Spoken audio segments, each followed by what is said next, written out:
Welcome to Rose Talk, where we discuss a variety of issues relating to international politics and security. This series aims to facilitate discussions to better understand the developments and their implications, as well as what could or needs to be done.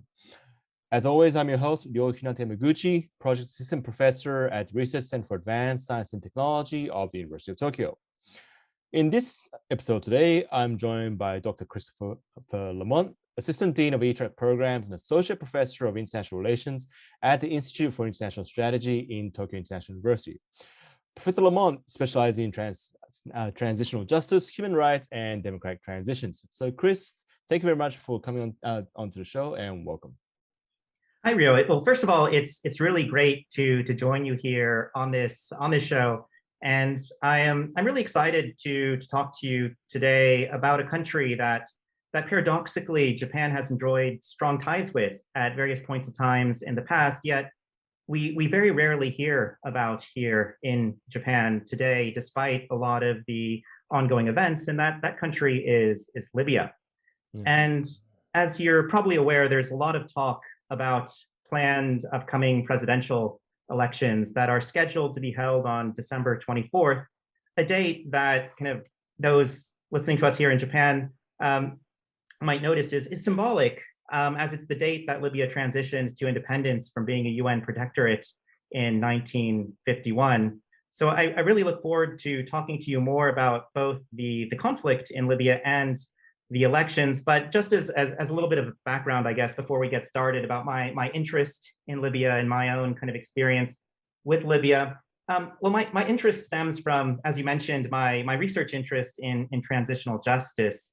And I had the opportunity to visit Libya back in January of 2013, at the invitation of the U.S. Embassy's Office of Public Affairs to talk to those working on transitional justice issues.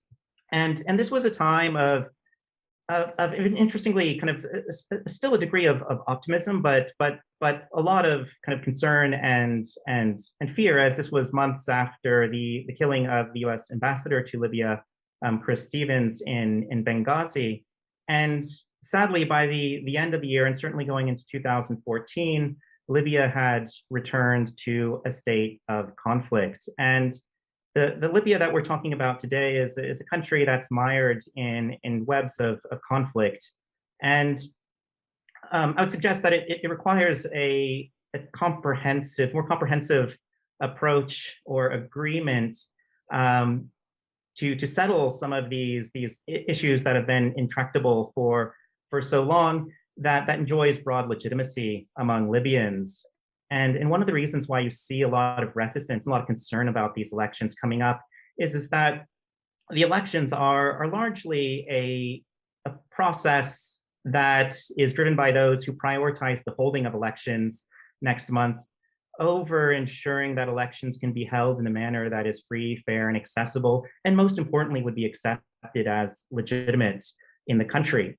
And I would say that absent this, whatever happens next month, whether the elections happen or not, or if elections, let's say, do take place, the outcome of any elections would certainly be met by a lot of protest and resistance by whichever party might lose the elections, right? Creating this kind of winner-take-all kind of presidential election dynamic, and it might act to further fuel conflict and deepen divisions rather than contribute to an ending of the conflict. Right, and we're already seeing a lot of developments take place even in the last several hours, right? And so before we start talking about the elections in greater detail, I was wondering, since the fall of Gaddafi regime, right?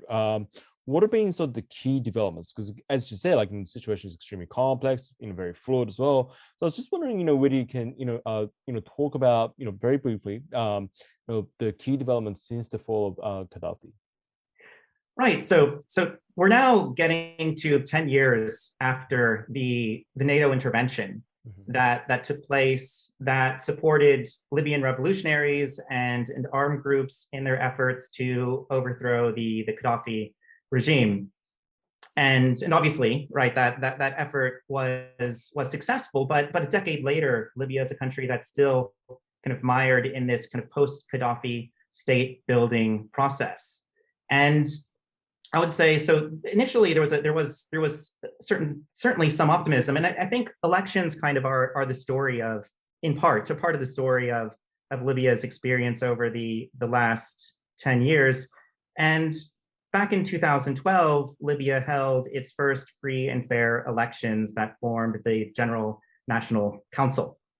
And these elections were both widely recognized as being free and fair, and also generated a lot of kind of popular excitement and support. And you had a transfer of power, right, from the wartime National Transitional Council that was established as kind of mainly the interlocutor between the international community and aspirant kind of post-Gaddafi elites, to this new GNC body. But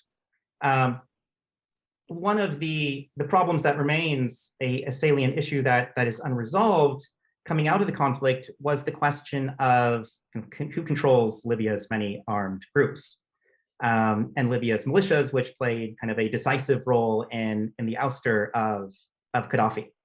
And by 2012, 2013, you already had various armed groups forming. You had no state control over these armed groups. Efforts to create kind of a unified Libyan national army by the international community had largely failed, and Libya was beginning to return to violence with kind of new axes of conflict between kind of various parties that had very different views of what a post-Gaddafi Libya should look like. Remember that one of the legacies of Gaddafi's 4 decades of brutal rule was to play off of regional kind of and tribal differences, and these differences were exacerbated during this transitional period. And by 2014, you had armed conflict again. But it was also the period where the GNC's mandate was coming to an end. And to understand this conflict, right, we really have to look back to this period of time, because, and also there might be lessons for today in a sense that elections were held anyway, right, in 2014, even when there weren't conditions of peace. There was kind of no broadly recognized legitimate authority as the GNC was attempting to extend its mandate. These elections, which had very low voter turnout, elected this other government, right? And so Libya became one country with 2 governments in this year, with the GNC clinging on to power, the HOR having been elected, the House of Representatives having been elected, and also ideologically there was a difference between the makeup of initially these 2 bodies. Islamists had greater representation within the GNC, and kind of these more kind of nationalist forces kind of had greater representation within the House of Representatives, which eventually had to leave Tripoli, right, set up its government in the far east of the country. And we talk about kind of many different layers of divisions. Kind of the East-West cleavage is one significant one. And you had a conflict that was framed from the perspective of the HOR, and also kind of one of the kind of key figures in Libyan politics that is dominating the headlines today. General Khalifa al-Haftar was waging a war against what he considered to be the Islamists, right, jihadists in Libya that were aligned, which, as he saw it, with the General National Congress. And also at this time, which made the situation kind of greater interest, particularly to countries like concern, I guess, to countries like the US, which had largely shifted to a counterterrorism focus in terms of its own priorities after the killing of the US ambassador in Benghazi, was the growing presence of the Islamic State in Libya, initially around Darna, but then capturing kind of other large Libyan cities. And Libya, by this point, had become this power vacuum where you had all of these different actors entering the stage, from like ISIS to Russia to Turkey, right? All advancing their own geopolitical interests, and also kind of like Italy and France being pitted against each other in terms of their own interests, right? So internal divisions among Western powers. And that's when you had the kind of one of the kind of more significant efforts to bring an end to the conflict, right? And you had a political agreement that was sponsored by the United Nations, which created the Government of National Accord under a new Prime Minister, Sarraj, right? And this Libyan Presidential Council body. But the House of Representatives continued to exist.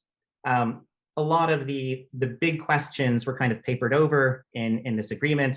So the conflict continued, right, despite the creation of this new body. But what this new UN-backed government did do was provide countries like the US with a strong and viable counterterrorism partner in Libya to go after ISIS, which was eventually defeated in the country. And it brings us up kind of closer to where we are today. And I'm aware that I'm fast forwarding over and skimming over a lot of things for the sake of trying to cover a lot of ground in a short period of time. But then we get kind of 2019 and General Haftar kind of declaring war against the GNA government, essentially, right? Kind of bringing in this latest kind of wave of intense fighting that we have seen in Libya, and kind of laying siege to the city of Tripoli, and then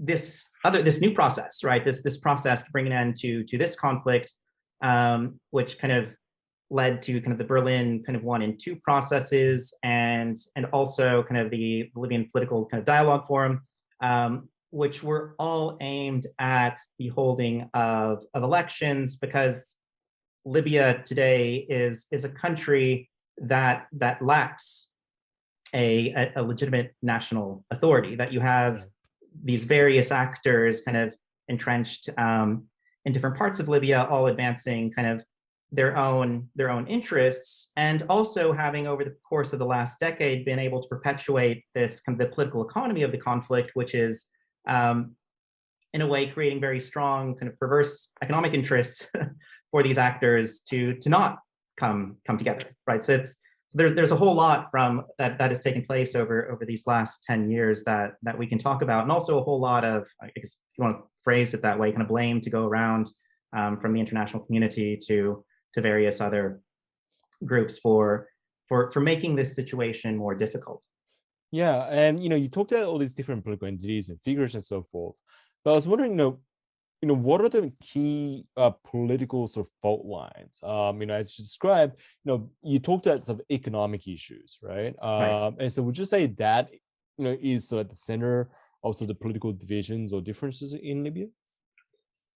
I would say it's definitely a very important part of the conflict. Right. And when thinking about some of the key political actors, I went over some of them, and you're right. There is an ideological element to this as well. If you think about kind of UAE support for Haftar, Egyptian support for Haftar, right? There's a strong anti-Islamist thread to that particular alliance. But then, if you look at other actors who are involved in Libya, they are definitely advancing their own kind of narrow mercantilist interests. And right before, here in Tokyo, right, here in Japan, we would probably see Libya from the lens of energy security, right? Libya is a major producer of oil. Japan is a country that imports almost all of its energy needs, and there's competition over these resources, both among kind of domestic actors, right? There's kind of a militia in Libya that guards these oil facilities. There's a question of the distribution of this wealth within the country, the question of kind of areas of the country that feel kind of having been marginalized from kind of accessing that. And there's also, in the eyes of outsiders, right, should there be some sort of consolidation of power around one particular group, a lot of potential lucrative economic interests that could be pursued in that particular context. Right. And regarding the upcoming elections, we've seen quite a lot of new developments just in the last, day or two.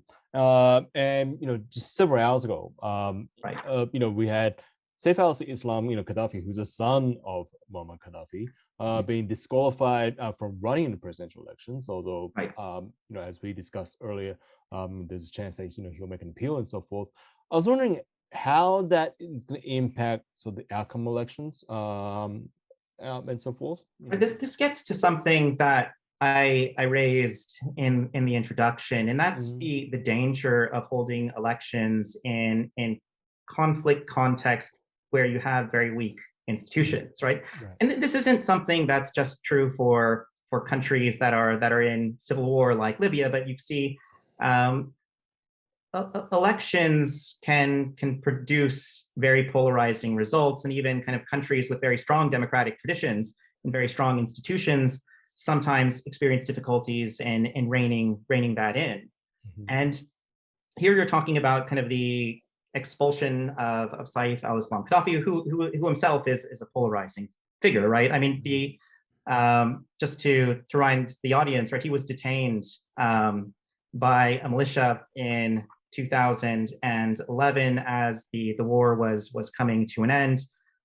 His whereabouts for much of that time were kind of a mystery, right? It was, but he was also indicted in 2011 for war crimes and crimes against humanity by the International Criminal Court in The Hague, and that arrest warrant is still out, right? And so.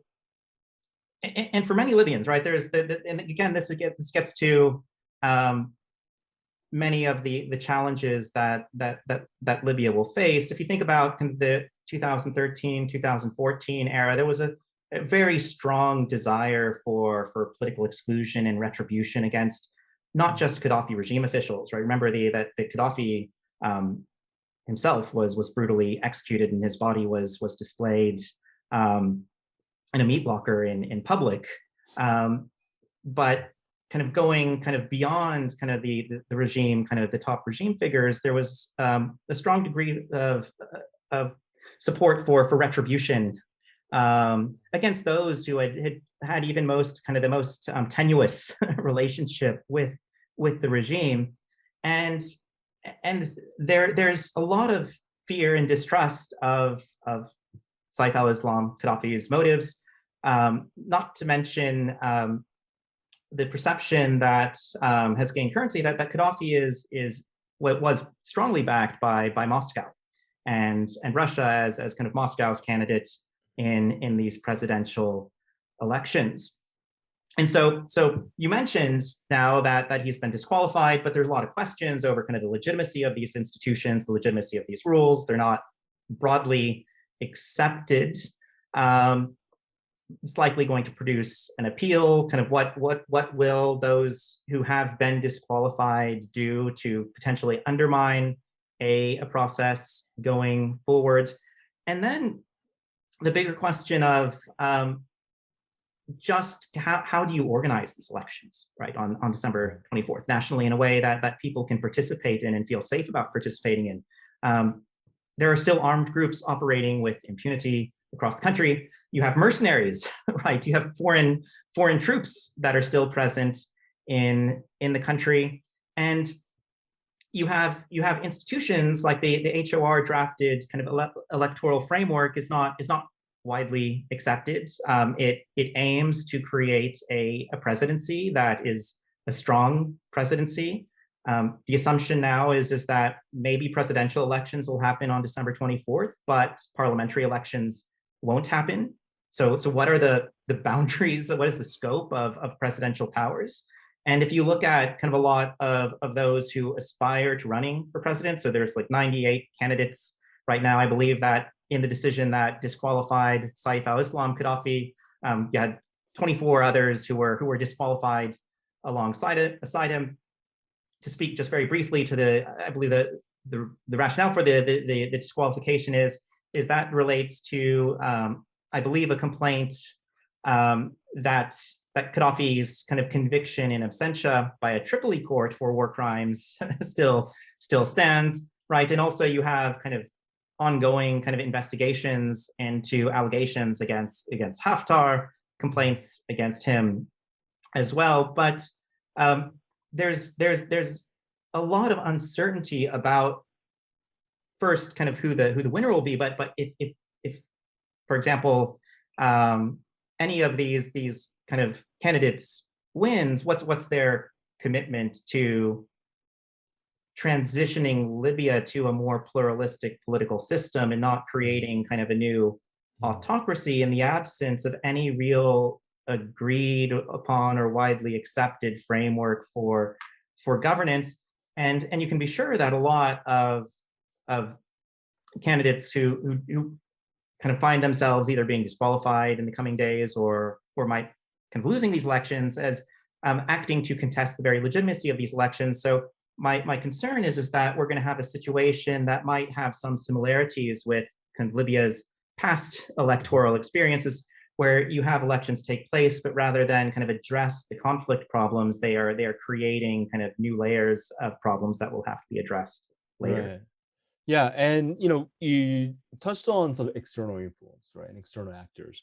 And there's a fairly big list here of the countries that are, that have their interest in Libya or are involved with Libya in some way, right? We have, France, Russia, Turkey, UAE, Egypt, Syria, Qatar, US, blah, blah, the list goes on, right?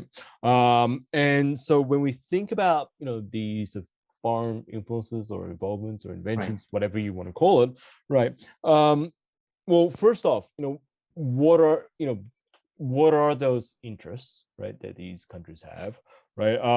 And to what extent, or how does Libya sort of affect the relations amongst them? This is a very good question, and I think it sheds a lot of light, unfortunately, on some of the reasons why this conflict has gone on for so long. That initially, if you look at the Russian presence or interest in Libya post Gaddafi, it was largely seen as a spoiler, a promoter of disorder on the ground. Other countries like the UAE and later on kind of post coup Egypt were very much concerned about what they saw as the spread of kind of the Muslim Brotherhood and Islamist influence across the region as a result of political changes that had taken place in 2011.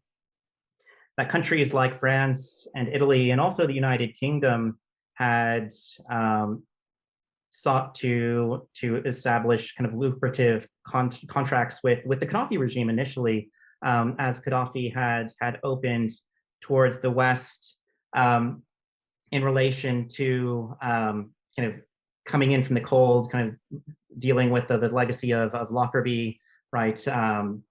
Shedding the legacy of having been a pariah state, right? That for a time, and Japan was one of the countries also that was very much involved in this opening. There was a lot of interest in investment in Libya. I mean, Libya was a country that on paper was very wealthy, right? It's a small country in a sense that it doesn't have a very large population, like around like 6 million or so, but it covers a vast territory. And there was a lot of oil wealth to be found, right? And so different countries are pursuing their own kind of national economic interests in that context, and then that continued sadly after the change in government, right? There was a lot of distrust between kind of even between Washington and European partners about different sides advancing their own kind of economic and business agendas in Libya at the expense of each other. So there's interestingly here, and importantly here, there's no real unified, or there wasn't a unified kind of, if you think about kind of the NATO alliance during the conflict, right, acting as a concerted, unified kind of force with a kind of single objective, in a sense that once that was gone, these countries went to kind of pursuing their own kind of historic kind of ties with Libya and advancing their own interests. And some countries had kind of longstanding kind of historic ties, right? Remember that Libya was a former colony of Italy and was colonized kind of very brutally, and kind of one of the most brutal colonial kind of regimes that was meted out against kind of the peoples of North Africa. And if you look towards France, France has traditionally kind of maintained kind of strong interests in North Africa. France has also a broader concern. Remember that France intervened militarily in Mali and the Sahel, and so kind of this kind of maintenance of security in the Sahel region is something that France has very much been involved in and continues to be involved in. And one other thing that I haven't mentioned, but that is important to mention to provide context here, geographically much further removed from Libya, is the question of, or I guess the preoccupation in the minds of Europeans over the question of migration. And Libya has sadly become a major transit point, or had become a major transit point for large numbers of very vulnerable people seeking entry to Europe and being held in very brutal conditions at the hands of militias. And some of these militias were receiving European funding to kind of hold these migrants, or to police Libya's borders. Remember, kind of going back into the 2000s, prior to the revolution,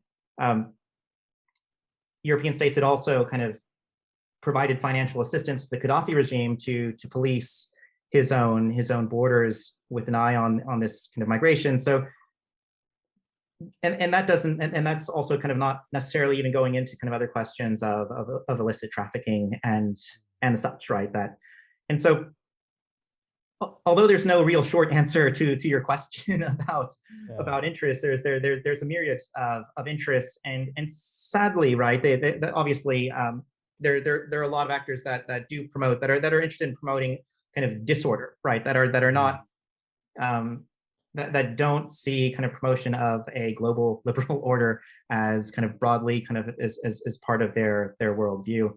And today, though, interestingly, just as a footnote to this, there does seem to be at least kind of at a broader geopolitical level, interestingly, a consensus for elections, right? Like I was giving a lot of like reasons why these elections are concerning, but it's kind of that various international actors feel like their candidate has a chance of winning, right? So if you're backing Haftar, right, you think he's a viable candidate. And of course, Saif al-Islam was disqualified, and Russians have kind of reasons to be kind of a little bit more suspicious of Haftar, but nonetheless, kind of he's kind of somebody who fits the mold of a kind of aspiring autocratic leader.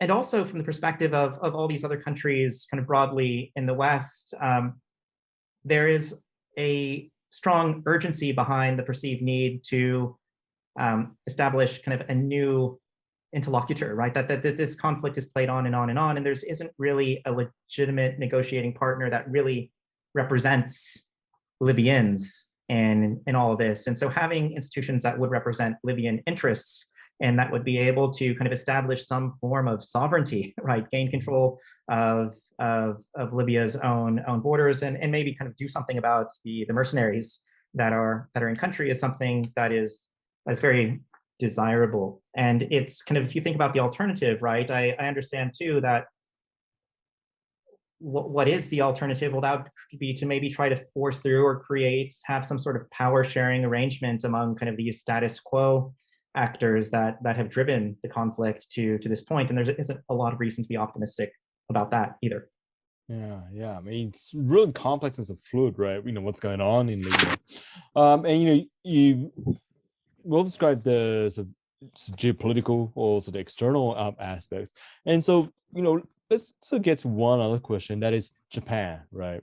You talked about Japan here and there, but in more detail, like how would the upcoming elections, right, be significant for Japan, right? And also, if you could, it'd be great if you talk a little bit about the Japan-Libya relationship as well, just as a background. Yeah, this is good. I just wanted to add, just before we really moved on from kind of the elections themselves, is that there's still a lot of uncertainty about what's going to happen next month. And the UN kind of special envoy Jan Kubiš, who had been kind of one of the major backers of these elections, has resigned. And given all of what we're seeing, it looks like it is a very difficult environment in which Libya can hold elections. Will elections be delayed? Will elections take place? Right, is a question that many are asking. When I mentioned the parliamentary elections, which initially were supposed to take place, it looks like that's already been kind of pushed to the side. So kind of taking that as a starting point, like moving back here to Japan, right, in Japan's interest.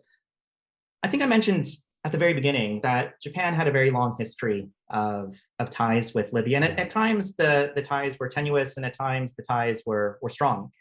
And if we go back to kind of the dawn, I guess, of modern Japan-Libya relations, we'd be going back to 1971, right? And if you have to remember kind of the geopolitical and international environment that Japan was faced in 1971 was one of kind of both managing Japan's spectacularly rapid economic growth, but also kind of managing Japan's new place as kind of a core kind of alliance ally of the US, and balancing that against Japan's need to secure energy supplies in the face of kind of what was going to take place, kind of the oil shocks of the early 1970s.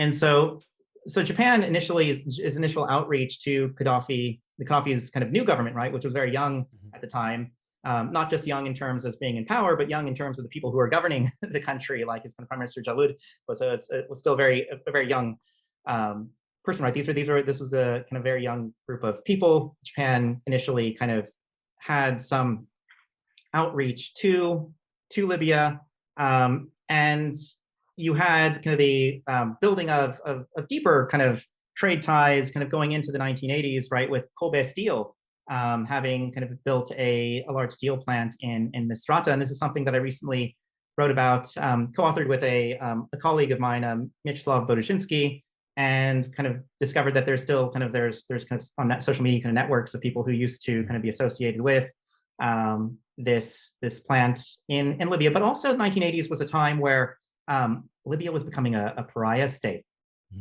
right? So that Libya was implicated in kind of the bombings in Europe that targeted U.S. service people. That U.S. eventually would carry out kind of airstrikes against Libya in this decade. That Muammar Gaddafi was kind of like in the imagination of Americans, kind of the archetypical kind of autocrat, if so to speak.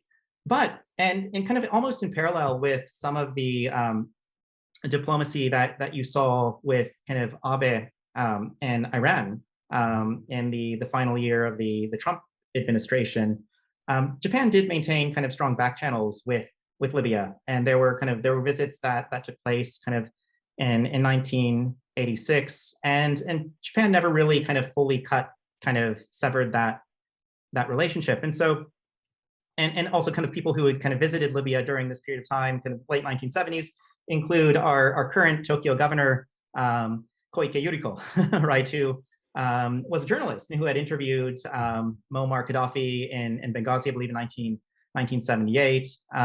Also had acted, I believe, as a translator for some Japanese oil interests in meetings that were held in Tripoli. And so when Libya was coming out of the cold in the early 2000s, there were a lot of ties that Japan could draw upon to establish a foothold in this country that was opening up economically. And again, a country that Japan saw as one that contained a lot of important economic interests, right? With companies like Impex having won a bid in 2005, and that was kind of one of the, I guess, the high point of Japan-Libya relations. As you'll know, that Japan was in the first decade of the 2000s in competition, right? This is before the language of strategic competition with China, but in competition with Chinese oil interests across the Middle East, from Iran to Libya. And Japanese companies, in the face of demands kind of by Washington to fall in line with American sanctions, had largely abandoned eventually would abandon their Iranian holdings, but Japan in 2005 won a very large concession, kind of in a bidding war against a kind of a competitor from China in 2005, and so you had the strengthening of this relationship. Saif al-Islam Gaddafi kind of visited Tokyo kind of during these years. There were kind of all sorts of kind of cultural exchanges that took place. And this was kind of on the eve, right, of the revolution that would break out in 2011. And after the revolution, Japanese diplomacy was able to pivot to assisting with the kind of the post-conflict reconstruction process, but also Japanese oil interests kind of continued to pursue the acquisition of concessions in Libya, right? And so kind of Impex is one of these oil companies that continues to play a role in the energy industry. And Japan, interestingly, I mean, there's this period of time where through the kind of the African Development kind of forum that was organized by Japan, that Japan saw itself as playing kind of a more active role in the promotion of development, but also kind of broader issues like peace building in places like North Africa. But unfortunately, as violence escalated in Libya in 2014, it seems that Tokyo has taken a more kind of passive approach to this conflict. That it's not one of the major actors that people talk about, right? Like that increasingly you hear kind of people mention China, right, in the context of Libya, but you don't really hear kind of that much about Japan, and that's despite the fact, right, that Japan does have this history of ties, and also that Japan does have a very strong interest in a successful transition process in Libya. Japan is planning to hold the next kind of TICAD, the next development conference, African Development Conference in Tunis in 2022, which is the neighboring state of Libya. Japan kind of there is interest in Japan playing some role in this transition, but more importantly, from Tokyo's perspective, what is happening in Libya should be very concerning. That this is not just a far off conflict, kind of thousands of miles from Japan, but this is a conflict that kind of bears all the hallmarks of an international order that Tokyo does not want to see emerging, right? That's under Prime Minister Abe for many years, but also is kind of reaffirmed under Kishida that one of Japan's central foreign policy priorities and also national security priorities is the promotion of a rules-based international order.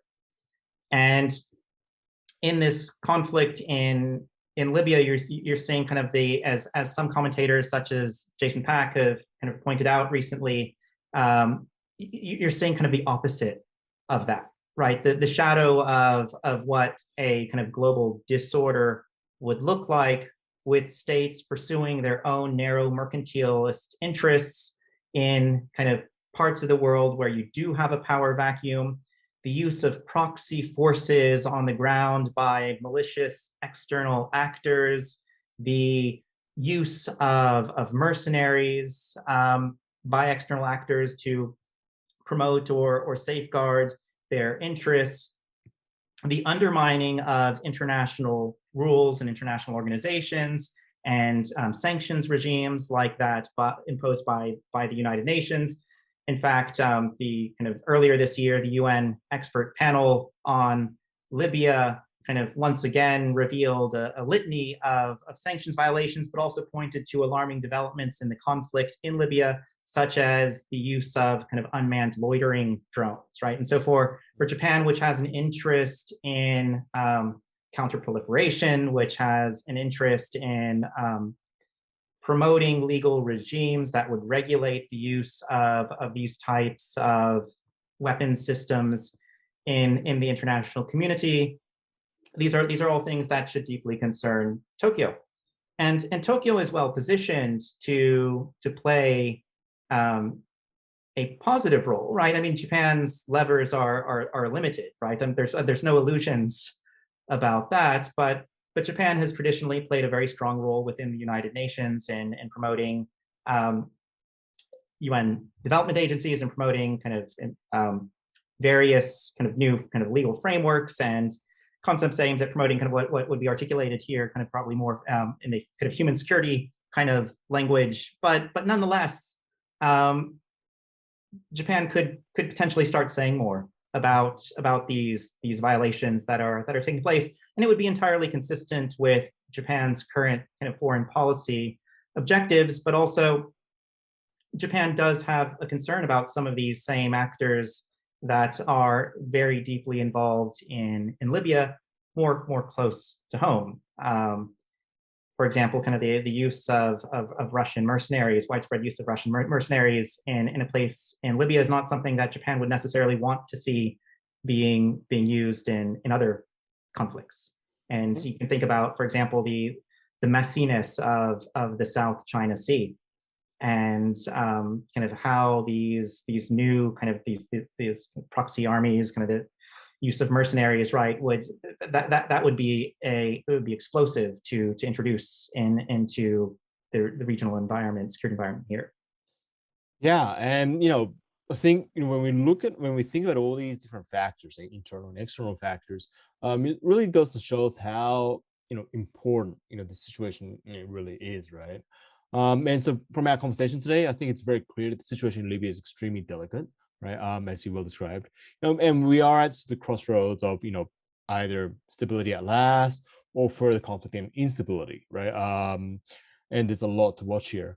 But also, I think the other important factor that we learned from today is that the elections are just the start, and much comes down to, much pivots on how or whether we can actually implement, right, proper governing systems and institutions in Libya, because that's the really important part, right? The elections are just a step towards that, or support a solution, but not the solution itself, right? And so what will unfold is, not only critical for Libya itself and also the people there, but also in the international context as well. You talked about sort of this great power competition that we sort of see there, but also even for Japan, even though it's thousands of miles away. So, Chris, thank you very much, for today. There's a lot of stuff that we learned from my conversation today. It's always great talking with you, as we often do. And I look forward to working with you or talking with you more on other issues on this channel. Well, thank you so much once again, Ryo. Thank you for the invitation. It was really great to talk to you today about Libya. It's definitely a country that we should be talking about more here in Japan. So I was really happy to receive this invitation to join you, and very much enjoyed being here with you today. So thank you so much. Yeah, thank you too. And so that's it for this episode of Roles Talk. Thank you for tuning in, and please don't forget to subscribe to our channel, as we'll be bringing you many more episodes that feature great conversations with great guests. So stay tuned, and as always, take care.